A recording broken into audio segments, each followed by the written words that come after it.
Hello बच्चों, स्वागत है आपका YouTube channel golden class Rampur में। तो आज वीडियो में हम पढ़ने वाले हैं क्लास 10 के मैथ के प्रश्नावली 6.2 का क्वेश्चन नंबर 8।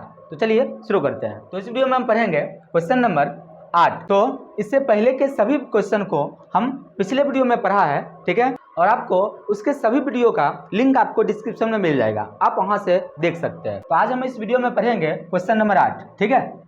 तो 8वां क्वेश्चन में है कि प्रमेय 6.2 का प्रयोग करते हुए सिद्ध कीजिए कि एक त्रिभुज की किन्हीं दो भुजाओं के मध्य बिंदुओं को मिलाने वाली रेखा तीसरी भुजा की समांतर होती है। याद कीजिए कि आप कक्षा 9th में ऐसा कर चुके हैं। तो आप यहाँ जो क्वेश्चन हमें दिया हुआ है इसके बारे में भी हमें दिया हुआ है कि ये क्वेश्चन आप क्लास 9th में पढ़ चुके हैं, ठीक है। तो जैसे हम पिछले क्वेश्चन जो पढ़ा था क्वेश्चन नंबर 7, उसमें भी ऐसा दिया हुआ था, ठीक है। यहाँ पर कह रहा है प्रमेय 6.2 का प्रयोग करने के लिए। प्रमेय 6.2 का मतलब हुआ थेल्स प्रमेय का विलोम, ठीक है। तो पहले हम एक त्रिभुज बना लेते हैं। हमें क्वेश्चन में कह रहा है कि किसी त्रिभुज के किसी दो भुजा के मध्य बिंदु, जैसे मानिए कि ये जो है इस दोनों भुजा का मध्य बिंदु है, और इसको जो मिलाते हैं हम जिस रेखा को, वो रेखा तीसरी भुजा के समांतर होता है। ये हमें सिद्ध करने के लिए कहा जा रहा है, ठीक है। और इसमें प्रयोग करना हमें प्रमेय 6.2 यानी कि थेल्स प्रमेय के विलोम को। इसे ए बी सी और इसे डी और ई मान लेंगे, ठीक है। जो चीज़ हमारे पास दिया हुआ है वो पहले हम लिख लेंगे। तो लिखेंगे दिया है, तो दिया हुआ है कि त्रिभुज ए बी सी में, अब हालांकि हमें त्रिभुज का नाम नहीं दिया हुआ है, लेकिन किसी त्रिभुज की बात कर रहा है तो हम यहाँ त्रिभुज ए बी सी को लेते हैं, ठीक है। तो त्रिभुज ए बी सी में भुजा ए बी और ए सी का मध्य बिंदु क्रमशः डी और ई है, ठीक है। तो हमारे पास ये चीज दिया हुआ है, तो सिद्ध करना है। पहले हम लिख लेंगे इसे, सिद्ध करना है। तो सिद्ध क्या करना है कि डी ई समांतर बी सी के, ठीक है। तो जो चीज हमारे पास दिया हुआ पहले हम वो लिख लेते हैं, ठीक है। तो हो जाएगा, यहां से लिखेंगे हम हल। तो यहाँ लिखेंगे कि चूंकि डी भुजा ए बी का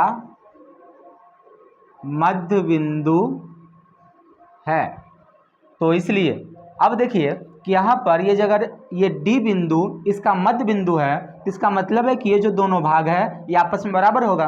तो मैं लिख देंगे इसे कि ए डी बराबर डी बी होगा। अब इसे अगर हम इस साइड भेजते हैं तो ये हो जाता है ए डी बटा डी बी बराबर 1, क्योंकि इधर कुछ भी नहीं है तो इधर भेजने पर 1 हो जाएगा। इसे हम समीकरण 1 मान लेंगे, ठीक है।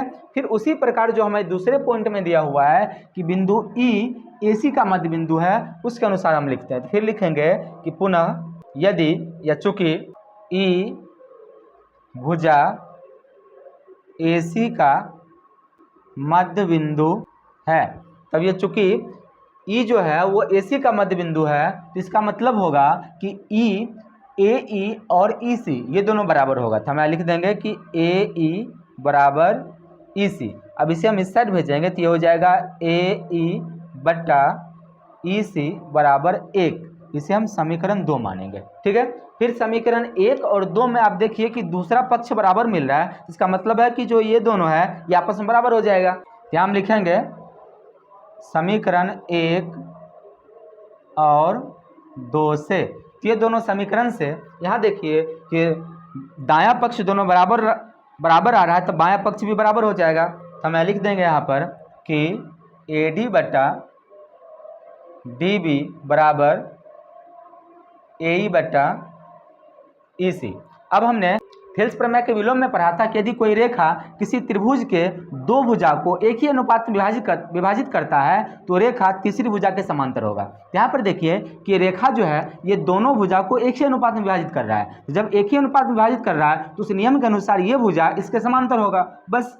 तो हम यहाँ पर पहले लिख लेंगे, लिखेंगे कि त्रिभुज ए बी सी में यदि, तो ये जो हमारे पास आया हुआ है ये हम लिख देंगे इसमें त्रिभुज ए बी सी में क्या हो जाएगा, त्रिभुज ए बी सी में यदि ए डी बटा डी बी बराबर ए ई बटा ई सी, तो इसलिए थेल्स प्रमेय के विलोम से, ठीक है, या प्रमेय नंबर 2, ठीक है, ऐसे भी लिख सकते हैं हम। प्रमेय 6.2 से या थेल्स प्रमेय के विलोम से क्या होगा कि ये जो भुजा है डी ई और ये समांतर होगा बी सी के, तो हम लिख देंगे कि डी ई समांतर बी सी।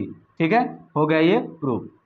हमने थेल्स प्रमेय के विलोम में पढ़ा था कि किसी त्रिभुज में यदि किसी दो भुजा को एक ही अनुपात में विभाजित करते हुए कोई रेखा गुजरती है तो रेखा तीसरी भुजा के समांतर होती है। तो सेम वही बात यहाँ भी आया है कि त्रिभुज ए बी सी में हमें ए डी बटा डी बी और ए ई बटा ई सी, तो ए डी और डी बी और ए ई और ई सी ये दोनों का अनुपात क्या है, आपस में बराबर है। तो थेल्स प्रमेय के विलोम से क्या होगा, ये दोनों का अनुपात या फिर ये दोनों क्या होगा, समांतर होगा। ठीक है, तो उसी प्रकार हमने लिख दिया और यही हमें सिद्ध करने के लिए भी कहा जा रहा था। तो ये हो गया हमारा प्रूफ। ठीक है, तो आपको वीडियो कैसा लगा हमें कमेंट में जरूर बताइए, और यदि आपको वीडियो पसंद आए तो वीडियो को लाइक करें, हमारे चैनल पर नए हैं चैनल को सब्सक्राइब जरूर करें। Thank you for watching.